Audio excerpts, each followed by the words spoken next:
කොහොමද ඉතින් සෙට් එක හොඳින් ඇති කියලා හිතනවා. මේ දවස්වල මැද පෙරදිග එහෙම නැත්නම් ගල්ෆ් කන්ට්‍රි වල ඉන්න කටාර් ඉන්න අපේ යාළුවෝ දන්නවා මේ දවස්වල දවස් 3-4ක ඊට් හොලිඩේ එකක් සෙට් වුණා. ඉතින් ඒකත් සමහරක් අයට තමයි නිවාඩු හම්බුනේ. ඉතින් අනිත් අයට ඉතින් වැඩ තමයි.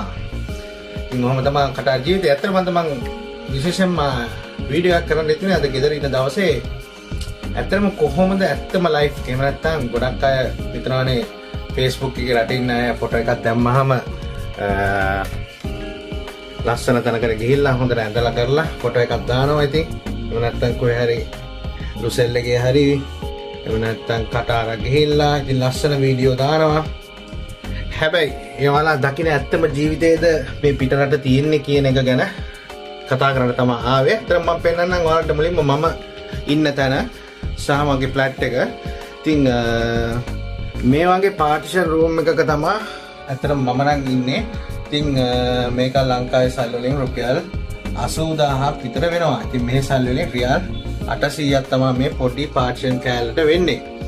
මොකද ඇත්තම ජීවිතේ පෙන්නන්න හිතුණා. මොකද ගොඩක් අයකට වටි මේ වීඩියෝ එක මම එළියට ගිහිල්ලා පෙන්නන්නම් කොහොමද මැද පෙරදිගේ ඉන්න අය ජීවත් වෙන්නේ. හැමෝම නෙවෙයි. ඉතින් තමන්ගේ රැකියාව තමන්ගේ පඩි අනුව එයාලා ඉන්න තැන ගන්න පුළුවන්. ඉතින් මේ වගේ පොඩි පාර්ටිෂන් එකක් එයාලා 800ක තමයි ගන්න තියෙන්නේ. ඉතින් මේ කාමරේට ඇත්තටම ඉතින් මට නම් ප්‍රශ්නයක් නැහැ. මොකද නිදහසේ ඉන්න පුළුවන්. මෙතන ඉතින් එළියක් වැටෙනවා. නැත්නම් සමහර කාලට එළියක් අහු වෙන්නේ නැහැ. සමහර දවස්වල දවල් වෙනවා රැ වෙනවා කියලා දන්නේ නැහැ. ඉතින් මේ දවස්වල නම් පුදුම රස්නයක් තියෙන්නේ. ඉතින් අපි ගිහිල්ලා බලමු පොඩ්ඩක් කොහොමද තත්ත්වය කියලා. තත්ත්වය කියන්නේ ඇත්තම කොහොමද බැචලර්ස්ලා ඉන්න ෆ්ලැට් එකක ඔයාලා ආවොත් කවදාරි රටේ ඉන්න අය දන්නවා. ඉතින් මේ වගේ තැනක තමයි ජීවත් වෙන්න තියෙන්නේ. මේක තමයි ගල්ෆ් ලයිෆ් එක. ඉතින් මුලින්ම අපි යන් කුස්සියට මෙතන කාමරේ තියෙන්නේ. කුස්සිය ගාවම පාරිශනයක් ගහලා තියෙන. ඉතින් කුස්සිය ගාව පාරිශනයක් ගාවම ඉතින් දන්නවනේ කුස්සිය වියද්දි සද්දවත්ද ඕඩයක් ඇහෙනවා. ඉතින් මේව තමයි ඉතින් යස් මෙතන එකේ ඉබ්බෙත් දාගෙන උගේ බඩු ටික දාලා තව කවුරුහරි ගනී කියලා වෙන්නදී කොහොම තමයි ඉතින් මේ ගෑස් එක උයා ගන්න කට්ටිය ෂෙයා කර ගන්නවා. මාස් එකට සැරයක් ගෑස් එකක් ගන්නවා.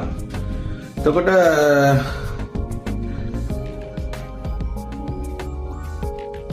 මේ සාමාන්‍ය ෆුල් ෆ්ලැට් එකක් කරන් මෙතන මෙතන තව පාර්ටිෂන් එකක් ගහලා තියෙන්නේ. හරිද? මේ දවස්වල රෙදි ඇතුලේ තමයි කට්ටියම දාගෙන ඉන්නේ. මොකද රෙදි වනනවා නම් උඩටම යන්න ඕනේ. රූෆ් টොප් එකට යන්න ඕනේ. රෙදි ටික වනා ගන්න. මේකේ ඔක්කොම බැචලර්ස් ලයිට් නේ. ඉතින්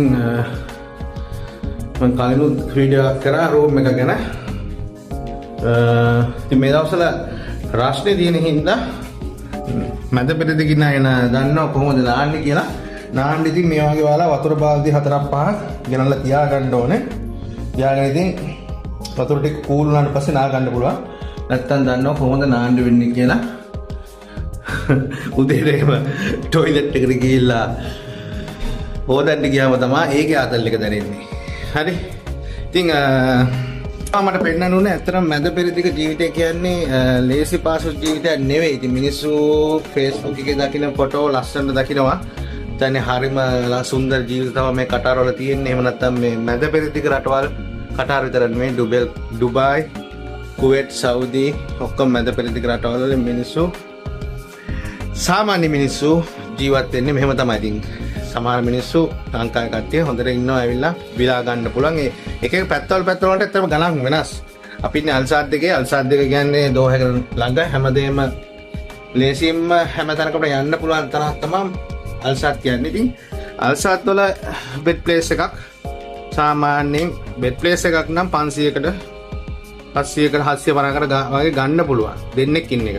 පාර්ටිෂන් එකක් ඉතින් ගන්නවා නම් 1000ක්. ඇත්තටම දැන් මේ පාර්ටිෂන් එකත් මම දැන් අවුරුදු තකින් ළමයි. අවුරුදු 5කට කලින් තමයි ගත්තේ. එතකොට 800යි. ඉතින් දැන් ඉතින් මේ වගේ රූම් එකකුත් 1000කට තමයි දෙන්නේ. රියල් 1000ක් කියන්නේ රියල් 1000ක් කියන්නේ ලංකාවේ සල්ලි ලක්ෂයක්. හිතන්නකෝ ගෙවල් දොරවල් හදලා ලංකාවේ මිනිස්සු මේ වගේ තැනකට ඇවිල්ලා තමයි ජීවත් වෙන්නේ මැද පෙරදිග. ඉතින් මට කියන්න ඕනේ ඇත්ත ජීවිතේ මේකයි.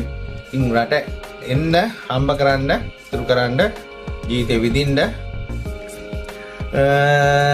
දෙයක් කරගෙන යන්න නැත්තම් ඉන්න මොකද මේක ඉතින් සූදුවක් වගේනේ ආපහු ලංකාවට ගියත් ගොඩක් අයට තියෙන ඊළඟ ප්‍රශ්නේ තමයි හදිසියෙම ජොබ් එක නැති වුණොත් එහෙම නැත්තම් කැන්සල් යන්න උනොත් ලංකාවට ගිහලා මොකද්ද කරන්න කියන අරමුණක් නැහැ.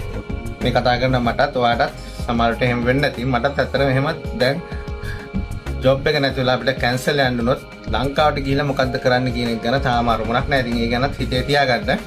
ඉතින් මේ දවස්වල ඊට් හොලිඩේ එක ඒ වගේම එළියට පුදුම රස්නයක් තියෙන්නේ. ඉතින් කොහොම තමයි ඇත්තම ජීවිතේ කතාවල තමයි යථාර්ථය මේක තමයි. යථාර්ථය අවබෝධ කරගෙන රට එන්න. ඉතින් රට ඇවිල්ලා තමන්ගේ අරමුණ ඒ තමන්ගේ බලාපොරොත්තු ඉටු කරගන්න. ඉතින් එහෙනම් ගිහලා එන්න පොඩි වීඩියෝ එකක් කරන් එන්න හිතුනේ. මේක තමයි ඉතින් ජීවිතේ. මේ